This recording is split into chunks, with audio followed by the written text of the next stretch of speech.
Tony, welcome. How are you? Hey, I'm doing great, Mike. How you doing? Good, Coach. Good to speak to you as always. How things going? How's your life going? Well, It's been a fun summer, and now back into the routine of kids back in school and Sunday night football.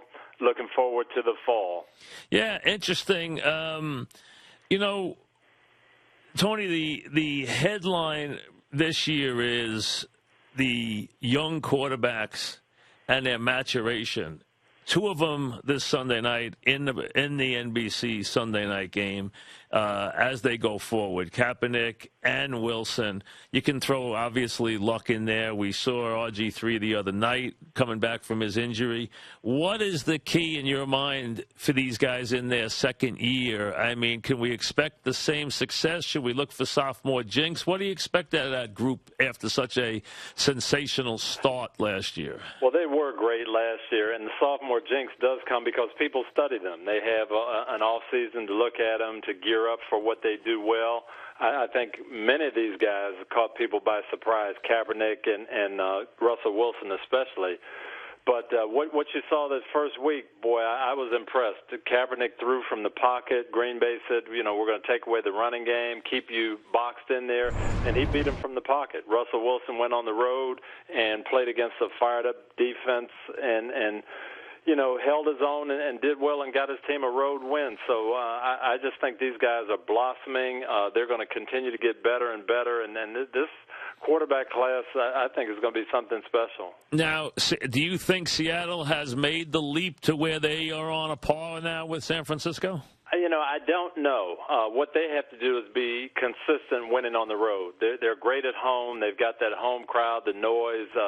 You have to travel a long way to get to Seattle. So they're going to win 7 or 8 games every year at home. The key is, can they go on the road and beat the real good teams? And that's what we're going to have to see. But they've got the swagger. They've got the defense, the running game. They should be a good road team. This year, a lot of the conversation in preseason was about what Chip Kelly would bring to the league. I know that a lot of the coaches were like, well, we'll see. I would think the buzz after week 1, everyone was pretty impressed with how efficient his offense ran, and especially in that first half. Well, I've watched Chip for 3 years. My son's a junior at Oregon now, and Chip recruited him, and he played for him. And he's a smart guy. He understands football. He knows how to judge talent. He's got a lot of things that make a good head coach besides a fast-paced offense. But this offense is going to be like the Buffalo Bills were in the 90s. People are going to have to adjust to it and adapt to it. He's got some good weaponry now. You saw McCoy in that spread-out situation. Got Jackson and Selleck and people that Vic can get the ball to. So it's not going to be a passing fancy. And Chip is more than just fast-paced offense. He's a good coach. All right, as an old defensive coach yourself, what would you do? What would be the key to your defensive principles going up against what he's going to put out there with Vic and with McCoy, who's a great cutback runner, with Jackson's speed on the outside? What would be the key for you defensively? The thing, you just have to play sound fundamental football, and you have to do it at a fast pace. You have to do it without huddling, without getting coached in between plays, without getting time to gather yourself, and that's what a lot of people have to get used to. Now, you watch the colleges, they've all played against this style. Everybody's adjusted to it. The NFL will adjust. But the big thing is you can't make mistakes lining up. You can't get rattled and frazzled by the fast pace, and that's what you have to get used to. We're talking with Tony Dungy, NBC, Sunday night, Seattle and San Francisco. You see Tony on Football Night in America all the way through on Sunday nights. Manning came back, threw 7 touchdown passes. Now he brings Denver to New York to take on the Giants.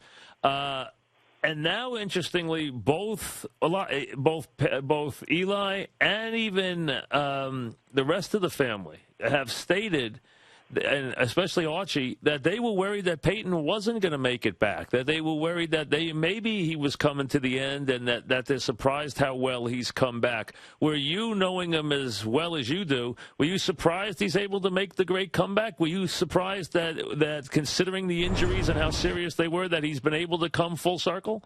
I really was surprised because he was determined to play. But I'll tell you this, last year, he thought he would be able to play. He had gotten clearance from the doctors, but he didn't know himself, and I think that's what the family's saying. He hoped to come back full speed, but he wasn't sure. I know Jim Irsay, the Colts doctors, everybody there, they would have never let him go had they thought he was going to come back 100%. Everybody just felt with this injury he would not be able to come back. But he was determined, and I thought this year would be a better year for him because he does know he can make it. He understands that he can take a hit now. He is getting his velocity back on his ball. We were at the game Thursday night. I still didn't think he was red hot like I've seen him. And still he threw 7 touchdown passes and threw for a ton of yards against a good defense. So they're going to be a force. I really believe that. What makes him as good as he is, Tony, as someone who's coached him? What is it that, I mean, is it his drive? Is it his preparation? I mean, we know there's a lot of great quarterbacks, but what makes him so special? It's absolutely that preparation, Mike. He's talented, but I don't know that he's more talented than several quarterbacks that I've been around. But in terms of preparing, getting ready, practicing every day, working in the off season, knowing your opponent, all of those things that other people could do, but he just takes it to another level. And he is never going to face anything that he is not prepared for. When something is there, he can take advantage of it. And he just is a great worker and a great preparer.